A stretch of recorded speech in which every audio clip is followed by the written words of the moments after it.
Welcome back to Bombastic Nation and Ting and Ting and Ting. Back again with another one for all your more vibes for all your thing. And this one, someone asked me that I react to it. This one is called Geography Now, Latvia. Okay, I ain't gonna babble on too much. Let's get in there and YouTube and simmer. Alright guys, we've reached the Baltic once again. If you don't know anything about the Baltics, it basically goes like this. Estonia is a depressed yet attractive nerd girl who lives right next to... Come play with us, Estonia.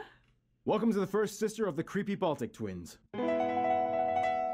It's time to learn geography. No! Hey everyone, I'm your host Barbs. Look, I'm sorry I called it the creepy Baltic twins, but it's kind of true. Latvia is one of those countries that just kind of naturally exudes this ambiance of charming, mystical, dark undertones surrounded by subtle flares of despair, and they're cool with it. And here's the thing, Latvia is the good twin.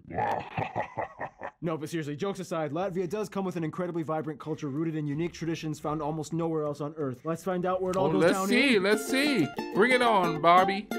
Oh, Latvia, you're like the most adorable horror show ever. Let's jump in. First of all, Latvia is located in the northern European region known as the Baltics due to the location on the Baltic Sea, surrounded by 4 other countries. The country is divided into 110 municipalities and 9 republic cities, with the capital Riga located along the aptly named Gulf of Riga. Yeah, that's right, 110 municipalities. But keep in mind though, most Latvians like to reference the 5 historical regions of Latvia for cultural distinction: Kurland, Semagalija, Salonia, Vitseme, and Latgale. Speaking of Kurland, fun side note, Latvians actually once colonized Africa and the Caribbean under the Duchy of Kurland. They took over Tobago, and remember in the Gambia episode we talked about the Kunta Kinte Island? Yep, that was Latvia. See guys, you gotta watch those obscure African country videos, like those are the ones with the strangest backstories that give you the best secrets for history. Anyway, the largest cities after Riga are Daugavpils and Vec Liepāja, and the 2 busiest and international airports are Riga International and Liepāja International. Now Riga may be the capital, but it's a river city on the Daugava River, not a port city, so most shipments must come in either at Ventspils or on Liepāja on the Baltic coast.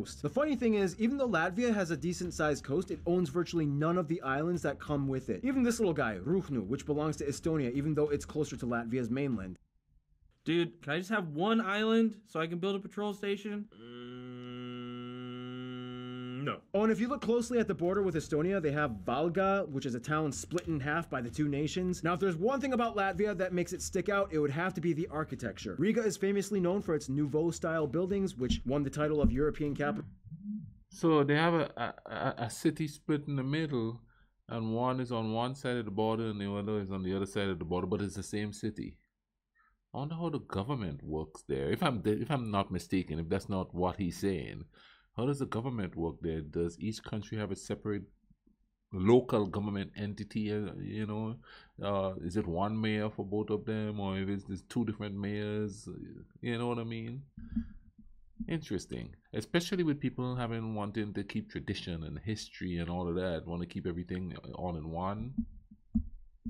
Of culture back in 2014. The city has over 4,000 historic wooden buildings, more than any other European city. And of course, if you Google Latvia, it's hard not to come across the most iconic building, the House of Blackheads, originally built in the 1400s. It was bombed in World War II and rebuilt. It's beautiful, but the country does come with an austere backdrop. Back in Soviet times, things got pretty morbid, and you still see the residue to this very day. You can see ghost towns that were once used to house Soviet officials and their families, like Skrudna 1, an abandoned radar station village complete with apartments, they schools, put and jumps on gymnasiums, buildings when they go somewhere. Soviet imagery left to rot. The Latvians kind of use this to their advantage though. They even took a military prison and made it into the world's creepiest hotel. The Karausta Military Prison Hotel, in which you can pay to be treated like a prisoner of war in World War II Nazi Germany times. Your accommodations include getting yelled at and arrested, sent to a dark, damp, gritty room with no beds, only a light mattress and blankets on the floor, no room service, and you get locked in your room. Latvia! Speaking of which, some other places of interest might include Riga's Old City, the Basilica of Aglona, for a dark place, and that's looking kind of pretty to me. The Monument of Freedom, Rundal Palace, sometimes called the Versailles of the North, the Art Nouveau District and the Art Nouveau Museum in Riga, the Mark Rothko Museum, pretty much the entire city of Cesis.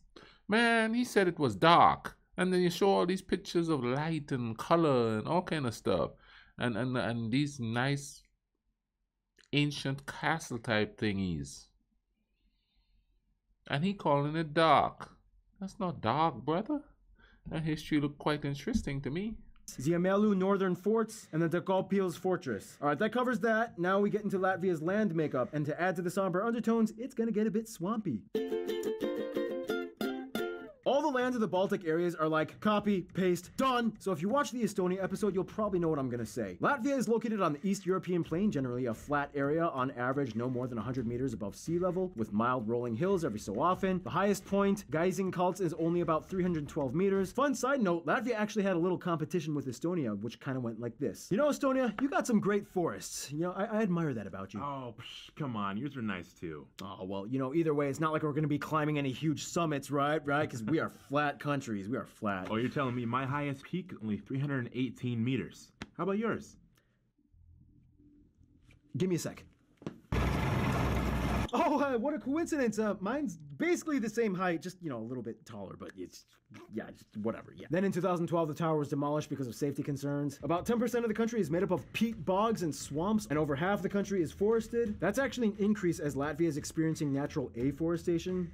That's the opposite of deforestation, because Oh, wow. just, you know, That's interesting. Keep going, Paul. the country has over 12,500 rivers. The longest one, as mentioned before, is the Daugava. And Latvia has the widest waterfall in Europe, the Ventas Rumba, about 250 meters wide, and the largest lake in the country being the Lubans. Otherwise, economically, Latvia has seen an overall huge GDP resurgence since the independence from the Soviet Union. Basically, they had to switch everything from state-owned to privatization, and when that happens, people usually get very creative. I mean, why do you think they built that prison hotel? Their economy is mostly run off of industrial goods like textiles, wood products, pharmaceuticals, and processed foods. Agriculture-wise, Latvians love two things: meat and dairy. Almost every meal will have these two things. If you don't know anything about Baltic cuisine, basically it's hearty, heavy meals with rye bread, lots of butter and fat with little or no spices, except for maybe dill and caraway seeds. They love caraway. They even put No it in their cheeses. spices? Of course, they also have their own I've specialties tried, like though. sklandrausis, those bacon and onion bun things, and the national liquor, Riga Black Balsam, which has like 24 different ingredients, and it supposedly cures illness, as attested to Catherine the Great when she visited and drank some. Oh, and the national animals are the white wagtail bird and the two-spotted ladybug. However, Latvia is also famous for the blue cows of Kurtzeme. Okay, is that it? Blue Tallest cows? peak, longest river, largest lake, economy, food, national animals. I put a skit in it, yada yada. Okay, yeah, I think we got it. Okay, moving on. Now, it's often said that if you want to learn how Europeans were speaking in the Stone Age, learn Latvian or Lithuanian. First of all, Latvia has about 2 million people and has the second lowest ratio of men to women in the world at 0.85 men per 1 woman. Remember, Estonia was the highest. The country is made up of 63% of people that identify as ethnically Latvian, about a quarter are Russian, and the rest are made up of other groups, mostly Belarusians, Ukrainians, Poles, and Lithuanians. They use the euro as their currency, they use the Type-C plug outlet, and they drive on the right side of the road. About the sex ratio thing, just like the other Baltic states, Latvia experienced a huge population loss during World War II. In fact, almost 13% of the entire country was killed, one of the highest percentages in Europe. And of course, Wow. the vast majority of these people were men. And just like That's crazy. 13% of the country killed. That's what we do? That's crazy. 13% of a country wiped out. all the other Baltic states, a lot of these women grew up to be supermodels or insanely tall, like 7'1", 2.15 meter tall Ulyana Semyonova, who helped Latvia get all these gold medals back in the Soviet times in basketball, and she was the first non-US woman enshrined in the Basketball Hall of Fame. Yeah, that is a tall woman. Today, Latvian and Lithuanian are the only two Baltic languages left in existence. The last relative, Old Prussian, went extinct in the 19th century. Basically, these two languages are related and even have some similar words, like Labsvak. You see how those languages are changing? So if the language is changing and the history is being rewritten, people could take certain words out of context and write the history in a certain way, can't they? Makes you think. I'm not saying it's happening on a wide scale, but you know, it's something to think about. You know what I mean? I mean, just think of all the mythical places, you know, in history. You know, that nobody knows if they really exist, but there's stories about them. The thing is, do they really exist? Can man be trusted to tell a story that's not a tall tale? You know what I'm saying and thing? Makes you think about stuff. Vakaras versus Labas Vakaras, Skola versus Skolos, and they both use Sveki. Basically, Latvians have told me that to them, Lithuanian sounds like an older, more ancient version of Latvian, and if they listen really hard, they might be able to pick up a few words and phrases, but overall, it's still kind of difficult to understand. And keep in mind, most Latvians learn at least a little bit of Russian, since a quarter of their population is Russian. However, English is more favored for business and global outreach. Now here's where things get a little unique. The Baltics were one of the last places to convert to Christianity in Europe. Faith-wise, about a third identify, at least nominally, with the Lutheran Church, a quarter with Catholic, and about 20% Orthodox. However, many of the people are not very religious. However, what's interesting is that the ancient pagan traditions are heavily synchronized and still celebrated today. Basically, there are about 10 main Baltic tribes that eventually merged into what became Lithuania and Latvia, whereas the Finno-Ugric tribe, the Livonians, became Estonia, all of which started out as pagan. Baltic paganism incorporated a Rolodex of gods, goddesses, and spirits that took over various elements and concepts of daily life. That's You had the interesting. fate goddess Laima, the fertility and harvest god Yuma, The old religions are seeping back in. We're recycling religions too? Wow.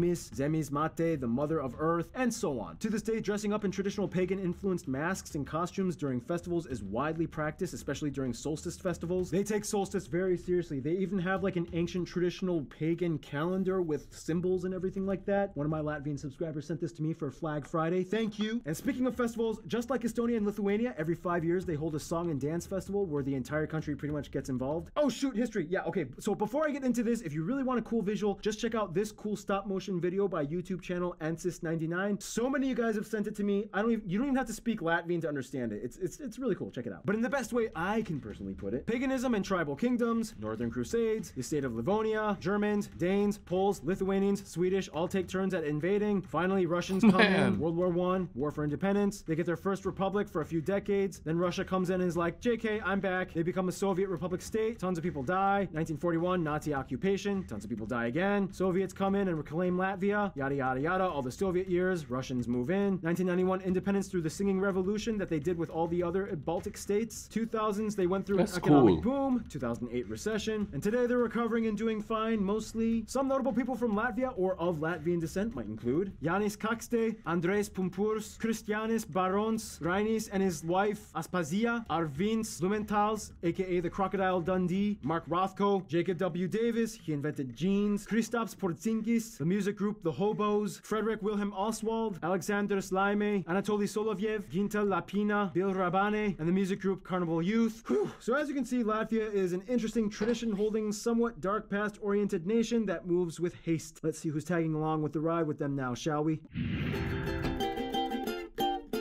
Now, in school, have you ever been sent to detention and while in detention, you started talking to the person next to you and found out that you actually had a lot in common? Yeah, it's kind of like how Latvia made friends. As a member of the EU since 2003, as well as NATO and the Council of Europe, Latvia has significantly opened up to their Western counterparts and has seen tons of diplomatic measures taken from the Germans, French, Polish, and Italians. Latvians get along pretty well with Ukrainians and Georgians as they shared the same Soviet-occupied past, and a significant minority of people in Latvia are Ukrainian. Iceland was actually the first country to recognize their independence, and they shared the same seats on the Council of the Baltic Sea states, even though Iceland is not a Baltic state, but wait, huh? But when it comes to their best friends, most Latvians would probably say Lithuania and Estonia, even though Estonia pays more attention to Finland. All three Baltic states grew up together and graduated college, but Estonia got closer to Finland, and out of jealousy, Latvia kind of tried to hook up with Sweden, but Sweden was like, eh. Lithuania is like the twin that was separated at birth. Latvian territory was taken over by Germans in the 13th century, and Lithuania kind of went off and created its own empire with the Poles. In the end, though, the two sisters have always held on as the last surviving Balts in the world, and as crazy as things got, they will always be there for each other. In conclusion, Latvia has had a lot of pressure over the years from numerous factors, but they still pull through by embracing the austerity that enshrines them. Stay tuned, Lebanon